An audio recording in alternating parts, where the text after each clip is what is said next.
Vous êtes connecté sur monclasseurdemaths.fr et dans cette vidéo, nous allons apprendre à calculer avec des évolutions successives. Alors, je vais tout de suite expliquer ce que cela signifie en utilisant un exemple que voici.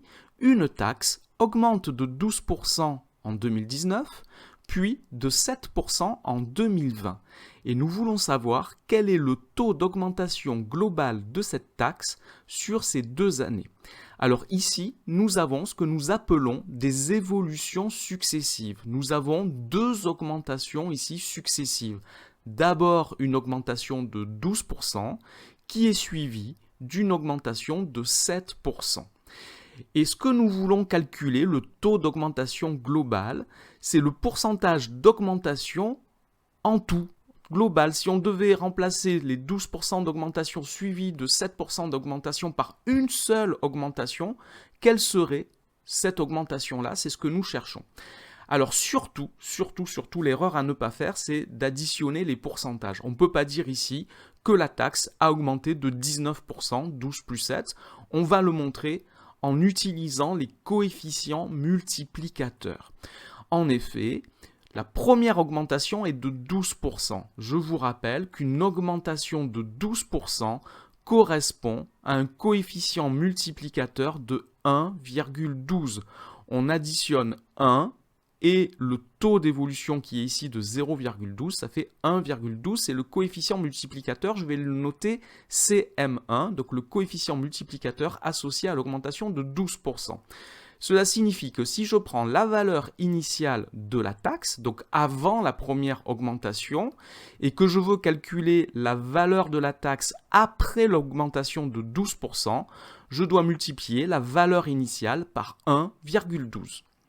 La deuxième augmentation est de 7%. Or, une augmentation de 7% est associée à un coefficient multiplicateur, je vais le noter CM2, de 1,07. 1 plus le taux d'évolution exprimé sous sa forme décimale, c'est-à-dire 1 plus 0,07, ça fait 1,07. Ce qui signifie que si je veux calculer la valeur de la taxe après l'augmentation de 7%, je dois multiplier sa valeur précédente par 1,07. Donc la valeur initiale de la taxe est multipliée par 1,12 et le résultat que je trouve est ensuite multiplié par 1,07. Si je veux calculer directement la valeur finale à partir de la valeur initiale, je dois multiplier la valeur initiale par 1,12 fois 1,07, ce qui donne 1,1984. Alors 1,1984, c'est le coefficient multiplicateur. Je vous rappelle que le taux d'évolution se calcule par coefficient multiplicateur moins 1, puisque le coefficient multiplicateur, c'est le taux d'évolution plus 1.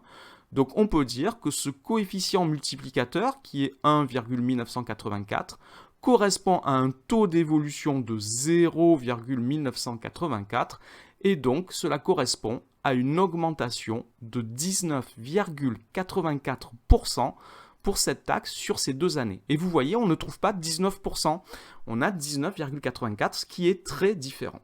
Alors on peut généraliser cette méthode, je vais le faire tout de suite. Donc si j'ai une valeur initiale, et j'ai plusieurs évolutions successives, et je vais noter les coefficients multiplicateurs associés, CM1, CM2, etc. Donc à chaque fois, pour passer d'une valeur à la suivante, j'ai un coefficient multiplicateur. Donc nous, ce que l'on calcule, c'est ce qu'on appelle le coefficient multiplicateur global, qui est donc associé à l'évolution globale, c'est-à-dire qu'on passe de la valeur initiale à la valeur finale. Ce coefficient multiplicateur global est le produit des coefficients multiplicateurs qui sont associés à chacune des évolutions successives. Donc ici, dans le cas général, le coefficient multiplicateur global, je le note CMG pour global, est égal à CM1 fois CM2, etc. Il peut y avoir plus de 2 évolutions dans les évolutions successives. Donc attention, le taux d'évolution globale n'est pas la somme des taux d'évolution successives. Alors on va prendre un nouvel exemple pour illustrer tout ça, et on va voir un exemple où il y aura aussi une diminution. Donc on va prendre le cas d'une entreprise qui a vu sa masse salariale augmenter de 8% en 2006, augmenté à nouveau de 14% en 2007, puis baissé de 20% en 2008 en raison de la crise économique. Et nous voulons savoir quel est le taux d'évolution du nombre d'employés dans cette entreprise sur l'ensemble de cette période. Donc surtout, ne pas penser qu'on va additionner 8 et 14, ce qui fait 22, et retrancher 20, ce qui fait plus 2%. On va voir qu'on va trouver un résultat très différent. Donc je vais mettre des couleurs pour y voir un petit peu plus clair. Donc nous avons 3 évolutions successives. D'abord une augmentation de 8%, puis une augmentation de 14%, puis une baisse de 20%. Donc si je pars de la valeur initiale sur mon petit schéma, pour obtenir le nombre d'employés après l'augmentation de 8%.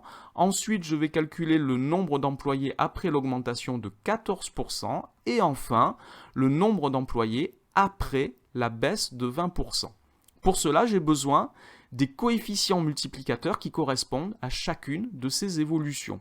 Alors, une évolution de 8% correspond à un coefficient multiplicateur que je vais noter CM1 et qui est égal à 1,08. 8% sous sa forme décimale, c'est un taux d'évolution de 0,08, plus 1, ça fait 1,08. Donc ici, pour passer de la valeur initiale au nombre d'employés après l'augmentation de 8%, je multiplie donc la valeur initiale par 1,08. Deuxième augmentation, elle est de 14%. Une augmentation de 14% correspond à un coefficient multiplicateur, je vais le noter CM2, qui est égal à 1,14. Donc pour passer du nombre d'employés après l'augmentation de 8% au nombre d'employés après l'augmentation de 14%, j'ai une multiplication par 1,14 à effectuer. Enfin, j'ai une baisse de 20%. Une baisse de 20% correspond à un coefficient multiplicateur de 0,8. Le calcul, c'est 1 moins 0,2. Moins 0,2, c'est le taux d'évolution qui correspond à une baisse de 20%. Donc pour trouver la valeur finale, c'est-à-dire le nombre d'employés après la baisse de 20%, je dois multiplier par 0,8. Ce qui me donne un coefficient multiplicateur global qui est égal à 1,08 plus 1,14 multiplié par 1,14 multiplié par 0,8. Cela me donne environ 0,985. Alors je vais rédiger ça. Le coefficient multiplicateur global sur cette période est donc de 0,985. Je vous rappelle que pour trouver le taux d'évolution à partir du coefficient multiplicateur, on doit retrancher 1 au coefficient multiplicateur. Cela me donne ici moins 0,015 et moins 0,015. Cela correspond à une baisse puisque le taux est négatif et cela donne une baisse d'environ 1,5%. Donc dans cette entreprise, le nombre d'employés a baissé d'environ d'1,5% sur cette période. Et vous voyez que si on additionnait les pourcentages, 8 plus 14 moins 20, on aurait trouvé plus 2%, ce qui est complètement différent. Donc surtout, on n'utilise exclusivement que les coefficients multiplicateurs lorsque l'on parle d'évolution successive.